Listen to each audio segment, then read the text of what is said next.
Hello everyone, my name is Mark Philipp. I'm a partner managing director with Kearney's Healthcare and Life Sciences practice. Today I would like to welcome you to our new episode of Biopharma Practitioners' Voices, our interview series with distinguished guests from the biopharma industry about strategy and transformation in drug discovery and development. Today we're having a very exciting guest with us. It's Claudia Dollins. She is a biochemist by training and has a PhD in genetics. Claudia has started her career at the Food and Drug Administration, the FDA in the US, where she very quickly assumed the role of chief of the hematology branch. After a time at the FDA, she started moving into the biopharma industry, where she moved through various organizations, always taking on roles in the space of precision medicine and digital health, first at Merck KGaA, then at Bristol Myers Squibb, and today she leads precision medicine within regulatory affairs at GSK. We're very excited to have her. Let's look into what she has to say in conversation with our Martin Hodosi, principal from Kearney's London office. Claudia, thanks for coming to join us here in Basel. So great to speak to you again. We've been together now at the DIA conference here with a lot of topics around new regulations coming out, how to handle integrate devices in a better way, and also how to do that in a sustainable fashion. So lots of interesting topics these days already. But I know that you have a bit of a passion for this notion of precision medicine, and it's been a really big part of your professional history. Can you tell us a little bit about what you see as part of precision medicine, how you would define it, how to think about it? Yeah, it's interesting. So a lot of folks think about precision medicine as a very, in a very simplistic way, right? They think about how to use diagnostics for purposes of patient identification. I think what was nice at DIA now is that it seems like folks are finally recognizing that it's much bigger than that, right? It's thinking more about the digital, about the toolbox that we have available at our disposal in order to enhance the patient journey, right? And in order to enhance the effectiveness and the safety of our drug products. I mean, precision medicine is something we've been talking about for quite a long time, right? Why do you think it's still relevant, right? Why are we still learning about this now? And how do you see it changing in the near future? Well, because no two drugs are alike. I think that's ultimately why. And then I think we're still learning, and we have a lot of discussions that have been ongoing for many, many years. Think about the patient-reported outcomes, right? How do we integrate the needs of the patient in our development processes? And how do we integrate our knowledge about the disease itself into our development efforts?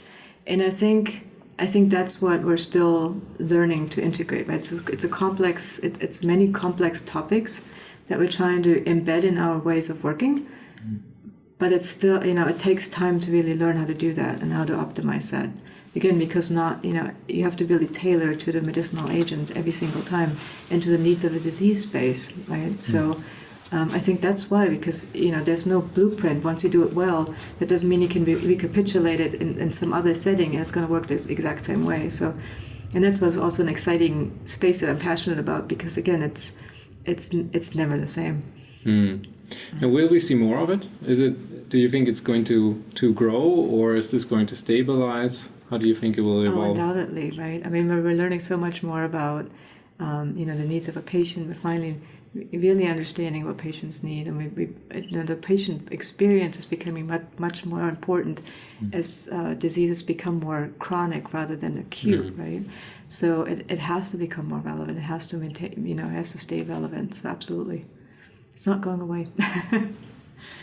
Yeah, and I think we talk a lot these days about the scientific innovation, how we're shifting to new TAs, to new platforms.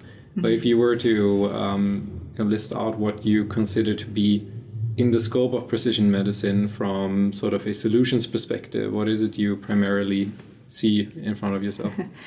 Yeah, I mean, it's still, in vitro diagnostics are still the working horse of precision medicine, right? So those are the most frequently used tools.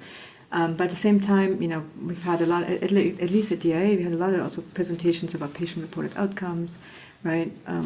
Even, real-world evidence, wearables, right? Decentralization of clinical trials, leverages a lot of technology. So wearables being one of them, right? Point of care testing activities. So, I think we can use technology in very different ways to either reach patients or to optimize the efficacy of our drugs.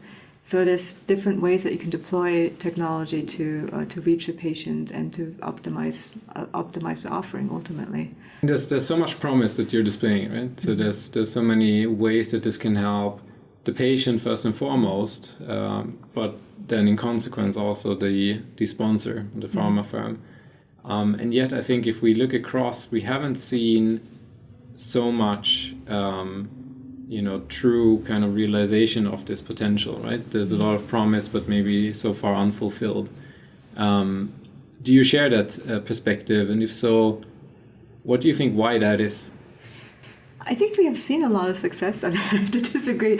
Especially in the lung cancer space, for example, right? We've seen a lot of success of the initial stages of precision medicine approaches, right? So I think it is coming, but I think it also requires a pivot from the original ways of working, right, to more traditional ways of developing drug products. So. And that requires, again, a more in-depth understanding of the need, right, of the patient need, of the disease space. And it also requires different ways to approach clinical development. And I think we are definitely seeing some of these elements, but it's just not routine yet. So, we have to optimize the tools, make sure they're sufficiently robust, they're reliable, demonstrate clinical value. And I think that's when we're going to see the real value for our development programs. But it just takes time to do that, right? It takes time, and it takes time probably also in the sense of the development cycle of the drug, right? You need to kind of start thinking about these things at the right point in time if you want to generate the most value, especially in the development stage, recognizing that it may carry through also post-launch. But how do you think we need to, think differently about organizing around this topic? Where should it sit? Yeah, it's interesting, and I think you're exactly right.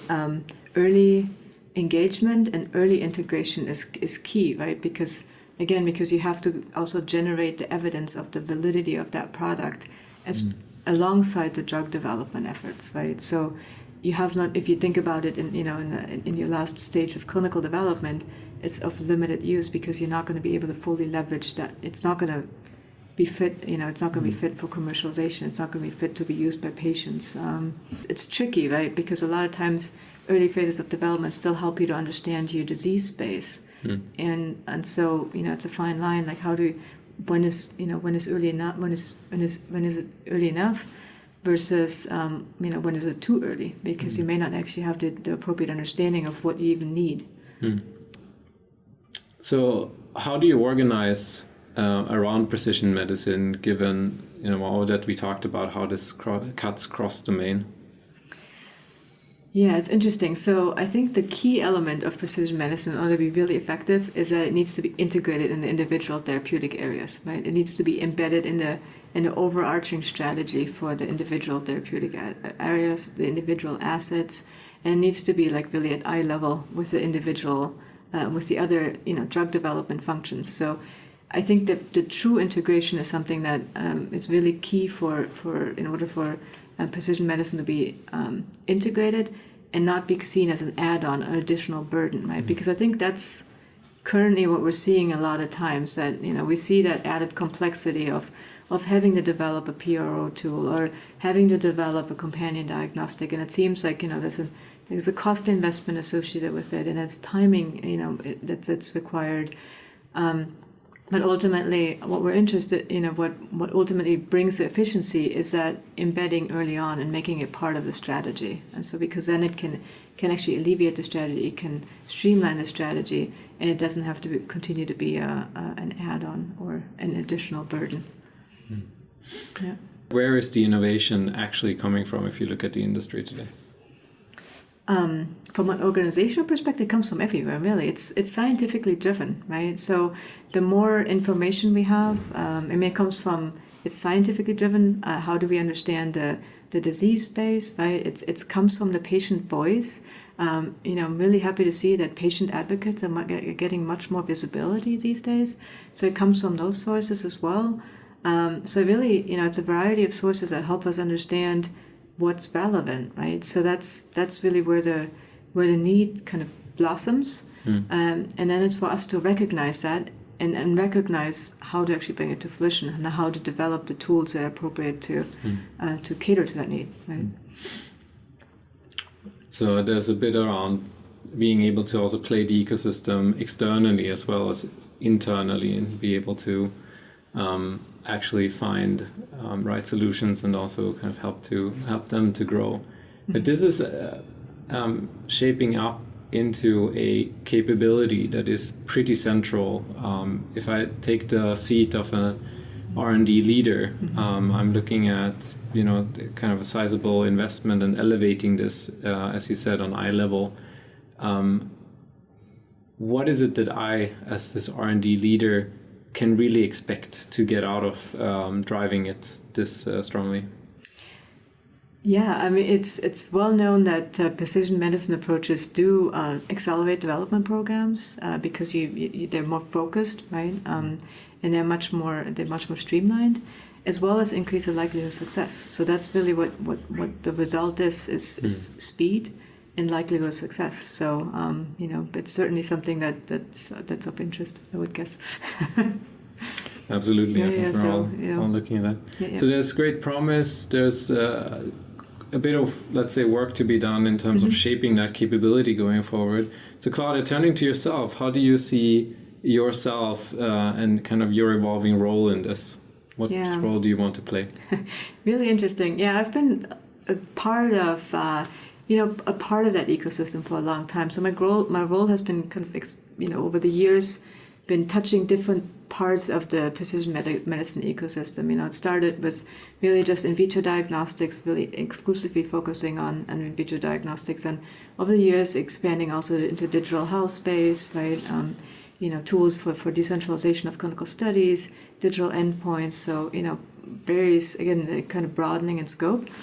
And I think I want to see that through. So I think in the future I see that the way that we're going to do clinical studies is going to be different. Rather than maybe considering one of these tools somewhere along the development way, I would love to have that discussion early on. It's like, look, this is our toolbox. Which of these tools would be relevant for the development programs, and how do we embed that early on? Because I think if you have those discussions early on in the development in the development journey of a drug product, we spend that time there, it'll go a long way to really accelerate over time. Thank you, Claudia. It's been great to talk to you. Thank you. We learned a lot about where precision medicine is, where it can go, what it takes to get there, and also a little bit around kind of what to expect if you play in that space on the individual level. Yeah, thank you. It's my pleasure.